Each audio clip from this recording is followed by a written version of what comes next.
যতদূর মনে হয় আমি সবসময় ফ্রি হতে চেয়েছিলাম। কাজ বা ছুটি দুটোর জন্যই অনুমতি নেওয়া কখনো আমার পোষায়নি। স্কুল কলেজের পড়াশোনা আমার ভালো লাগতো না।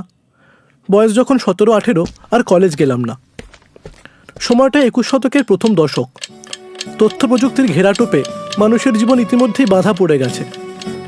কি করে জানি না এই বিষয়টায় আমার খুব আগ্রহ তৈরি হলো। নিজে নিজে পার্সোনাল কম্পিউটার অ্যাসেম্বল করতে শিখলাম। রোজগারে হতে লাগলো ভালোই। আর তখনই একটা second hand hero Honda bike কিনে নিলাম। কারণ অতি সহজ, লিটারে 60 কিলোমিটার। বাইকটা মোটামুটি তেলের গন্ধেই চলতো। একটু একটু করে ভালোই রোজগারও হচ্ছিল। আমার বয়সীরা যখন কলেজে পড়ছে আর পকেট মানি সম্বল, আমার তখন তাদের তুলনায় রীতিমতো ভালো রোজগার। বাড়ির লোকেরাও খুশি ছিল, কিন্তু তাদের একটা আফসোস ছিল যে পড়াশোনাটা একেবারেই ছেড়ে দিলাম বলে। তবে আমি এসবে খুব একটা পাত্তা দিতাম না, আর লোকের কথায় কেয়ার না করাটা স্বভাবে দাঁড়িয়ে গিয়েছিল। আমার বন্ধুবান্ধব বিশেষ ছিল না, কারণ সারাদিনই আমি হয় ঘুরে বেড়াতাম আর নইলে কম্পিউটারের বই পড়তাম। আর সময় পেলেই নদীর ধার বরাবর বাইক নিয়ে অনেক দূর চলে যেতাম। সঙ্গে থাকতো ফ্লাস্কের গরম চা আর ছবি আঁকার সরঞ্জাম। প্রতিবার নতুন করে প্রকৃতির সাথে মিশে যেতে বড় ভালো লাগতো। সেই সময় প্রথমবার কলকাতা শহরে এসেছিলাম ট্যুরিস্টের মতো। আমার বিশেষ ভালো লাগেনি, ভিড় আর হল্লা। মনে হলো কবে পালাবো। কিন্তু একটা জিনিস আমাকে টানলো, কলকাতার মিষ্টি আর খাবার। সেই জিনিস আমার শহরে ছিল না। আর একটা জিনিস দেখেছিলাম, আগে এরকম অভিজ্ঞতা হয়নি। আউটরাম ঘাটের সিঁড়িতে বসে একটি লোক নিজের মনে গিটার বাজাচ্ছে আর গুনগুন করে কোনো বিদেশি গান গাইছে, শুনতো না একটা কবিতার মতো। কথাগুলো কিছুটা মনে ছিল, বাকিটা গুগলে দেখে নিয়েছিলাম। আর ক্যানাডিয়ান গায়ক কবির গান, like a bird on the wire, like a drunk in a midnight square, I have tried in my way to be free. ভেতরে ভেতরে আমার সবাই বোধহয় তাই চাই।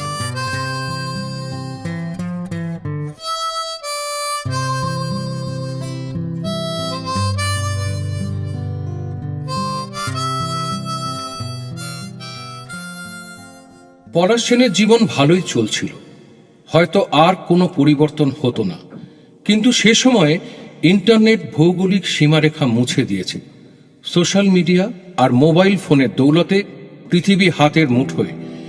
নিত্য নতুন চেনা পরিচিতি আর যোগাযোগ। পলাশ সেনেরও কিছু যোগাযোগ হলো। তার মধ্যে একজন বস্টন নিবাসী অরিন্দম মুখার্জি, যাদবপুর ইউনিভার্সিটির প্রাক্তনী, ইলেকট্রনিক্স টেলিকম ইঞ্জিনিয়ার, AT&T-তে চাকরি নিয়ে গিয়েছিলেন। তারপর কিছুদিন এদিক ওদিক করে নিজের সফটওয়্যার কোম্পানি খোলেন। তিনি ওই সময় কলকাতার সেক্টর 5-এ তাঁর অফশোর ইউনিট চালু করতে যাচ্ছিলেন। পলাশের মধ্যে কিছু একটা দেখতে পেয়ে তাকে নতুন অফিসের IT ইনফ্রাস্ট্রাকচার বিভাগে কিছু কাজের দায়িত্ব দিতে চাইলেন। শর্ত ছিল 3 মাসের মধ্যে কিছু প্রয়োজনীয় সার্টিফিকেশনস করে নিতে হবে। মিস্টার মুখার্জিকে আমার ভালো লেগেছিল। কম কথার লোক, দুনিয়া দেখেছেন, আর যা জানেন না তা নিয়ে কথা বলেন না। আর সবচেয়ে বড় কথা, তিনি জানতেন স্কিল থেকে টাকা পয়সা বানানো যায়, কিন্তু শুধু টাকা দিয়ে স্কিল আসবে না। বাড়ির লোক বলল, ভালোই তো, কখনো কর্পোরেট চাকরি করিসনি, একবার দেখে নে, ভালো না লাগলে ছেড়ে দিবি। আমি এদের বোঝাতে পারি না যে ব্যাপারটা এত সহজ নয়। আমার ব্যবসা ক্লায়েন্টদের কি হবে? আমি না থাকলে তাদের চলতি কাজগুলোর দায়িত্ব কাকে দেব?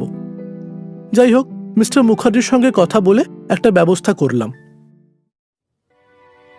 পলাশ তার চা বাগান আর বর্ণা নদী ঘেরা ছোট শহর ছেড়ে পশ্চিমমুখ হল। প্লেনেই আসা যেত, কিন্তু সে ট্রেনে চেপে বসল তার কারণ বোধ হয় যে গাছপালা, নদী, পাহাড়েরা তার আত্মার দোসর, তাদের সাথে আরো কিছুটা সময় কাটিয়ে যাওয়া।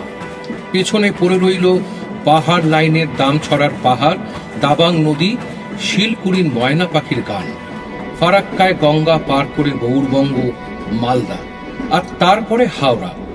সে এসে উঠল মধ্য কলকাতার এক পিসির বাড়িতে, যার ছাদ থেকে পশ্চিম দিকে ঢিল ছুঁড়লে প্রেসিডেন্সি কলেজের লনে গিয়ে পড়বে।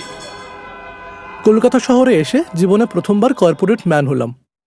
জীবনে কোনোদিন চাকরি করিনি। কিরকম বাঁধো বাঁধো ঠেকতো। অফিস তো নয়, ফ্যাক্টরির মতো। আমাদের অফিসে সব মিলিয়ে 30-35 জন লোক ছিল। আর তার কাছেই এক বড় কোম্পানির অফিস, 12-13 হাজার কর্মী। লাঞ্চের সময় লোকের বেরিয়ে আসা দেখে আমার চার্লি চ্যাপলিনের ছবির দৃশ্যের কথা মনে পড়ত। আমাদের সেই অফিসেই আমার অবন্তিকার সঙ্গে প্রথম দেখা। অবন্তিকা মা বাবার একমাত্র মেয়ে। কলকাতা শহরে সে হাঁপিয়ে উঠেছে। মা বাবার ইচ্ছে মেয়ে বিয়ে করে সংসারী হোক, কিন্তু সে চায় ক্যালিফোর্নিয়া চলে যেতে। নিজেকে বলে ক্যালিফোর্নিয়া ম্যাটেরিয়াল, কিন্তু আলিপুরের 3 তলার বাড়িতে সে বন্দি। সিগারেট বিয়ার ভালোবাসে পার্টি করতে, আর সোশ্যাল মিডিয়াতে সে সেলিব্রিটি। কোনো স্টেডি বয়ফ্রেন্ড তার নেই। নিজের কাজে সে খুব দক্ষ। কলিগরা তাকে খুব একটা পছন্দ না করলেও সমীহ করে, আর এটাও জানে এ উঁচু ডালের ফল, টক বা মিষ্টি যাই হোক না কেন, হঠাৎ করে কারুর ভাগ্যে তার খসে পড়ার সম্ভাবনা খুব কম। তুমি কি নতুন জয়েন করেছো? হ্যাঁ, নতুন। কিরকম লাগছে? ভালোই। আসলে আমি শহরেও নতুন। আপনি বোধহয় কলকাতারই। হ্যাঁ, জন্ম, স্কুলিং, পড়াশুনো, চাকরি সব কলকাতাতেই।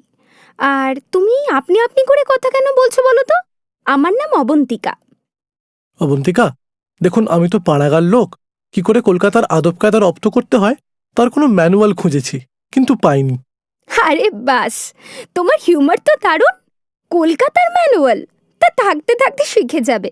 আচ্ছা, আপনাকে সরি, তুমি কি আমার সঙ্গে এই রাস্তার মোড়ে ক্যাফেতে যাবে? কফি আর মিষ্টি খাবো। যেতে আপত্তি নেই, কিন্তু আমাকে বলছো কেন? আমার গুরুর আদেশ। বলেছেন কলকাতা শহরের লোককে মিষ্টি আর মিষ্টি কথা প্রসন্ন করবে, আর তবেই তুমি ট্রেন্ড হবে। কে তোমার গুরু? Lord Warren Hastings. কি বললে? ওয়ারেন হেস্টিংস তোমার গুরু? ও মাই গড, তুমি তো সাংঘাতিক লোক দেখছি। কেন এত অবাক হওয়ার কি আছে? ওয়ারেন হেস্টিংস তার নিজের দেশ ছেড়ে এই শহরে চাকরি করতে এসেছিলেন।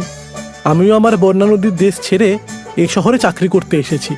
ভাষাও ভালো জানি না, আদব কায়দাও শিখিনি, তাই তো শিখতে চাই। তুমি এখানে থাকো কোথায়? কলেজ স্ট্রিটে। আমি থাকি আলিপুরের কাছে, সাউথে। সেদিকে গেছো? না, আমার না বাইরে এই ভিড়ে বেরোতে একদম ভালো লাগে না। কিরকম ভয় হয় সে আমি বোঝাতে পারবো না। তবে গঙ্গার ঘাট আমার খুব ভালো লাগে। আরে সে তো ফাটাফাটি জায়গা। প্রিন্সেপ ঘাটে গেছো? ওখানে ভূতনাথের কাছে খুব ভালো গাঁজা পাওয়া যায়। তুমি গাঁজা খাও? এই না না, আমি খাই মাঝে মাঝে। ইউনিতে থাকতে অভ্যাস করেছিলাম। তুমি যে গাঁজা খাও তোমার বাড়িতে জানে? তারা কিছু বলে না? বললেও আমি কেয়ার করি না। আমি কি বাচ্চা নাকি? শোনো, এই কলকাতা শহরে মেয়ে বলে কোনো ডিসক্রিমিনেশন চলবে না। তা ঠিক, কিন্তু থাকো তো বাবার বাড়িতেই। তাতে কি হলো? ধরো তোমার আলিপুরের বাড়ি ছেড়ে যদি কেষ্টপুরের পিজিতে থাকতে হতো, তবে তোমার একার মাইনে দিকে লাইফস্টাইল হতো? সত্যি কথা বলবে। হতো না। তাহলে ভেবে দেখো, তুমি ঠিক স্বাধীন নও, তোমার লাইফস্টাইলকেও সাবসিডাইজ করছে। মানে সাবসিডাইজ করছে আবার কি? এ তো আমার বাবার বাড়ি। যুক্তিটা তাহলে এই দাঁড়ালো, বেনিফিট নেব কিন্তু দেনেওয়ালার কোনো কথাই আমি শুনবো না, কারণ আমি ফ্রি, মুক্ত। আমি কি সেরকম বলেছি? সেরকমই তো দাঁড়াচ্ছে। কিরকম দাঁড়াচ্ছে? দাঁড়াচ্ছে এই যে গাছেরও খাবো আবার তলারও করবো। মানে এর মধ্যে গাছ কোথা থেকে এলো? আরে ওটা একটা প্রোভার্ব। যা খুশি একটা প্রভাব বানিয়ে দিলেই হলো নাকি? কি মুশকিল, বানাতে যাবো কেন? অভিধান খুলে দেখো। সেটা আবার কি? হায় ভগবান। ধীরে ধীরে দুজনের মধ্যে দেখা সাক্ষাৎ বাড়ল, কিন্তু অফিসের বাইরে। পলাশ সেনের মধ্যে একটা লাজুক ভাব ছিল, আর বোঝা গেল যে যদিও পলাশ সেন স্বঘোষিত পাড়াগাঁর লোক, সে গেঁয়ো লোক মোটেই নয়। পলাশ সেন বাঁশবেড়িয়ার গঙ্গা ভীষণ ভালোবাসত।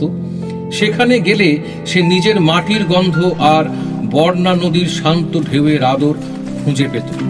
শীতকালে একবার সেখানে সাঁতার দিয়ে জ্বর এলো। ছুটি নিয়ে বাড়িতে। 2 দিন বাদে অবন্তিকার ফোন। শুনলাম তোমার শরীর খারাপ। কি হয়েছে? তেমন কিছু নয়। তোমার হোয়াটসঅ্যাপে মেসেজ করতে চাইলাম, দেখি নেই। আমার হোয়াটসঅ্যাপ নেই। নেই মানে? মানে আমি রাখি না। আচ্ছা, ভাবলাম ফেসবুকে মেসেঞ্জিং করি। ফেসবুকেও দেখি তোমার কোনো প্রোফাইল নেই, তাই শেষমেশ ফোন করলাম। আমার ফেসবুকেও কোনো অ্যাকাউন্ট নেই।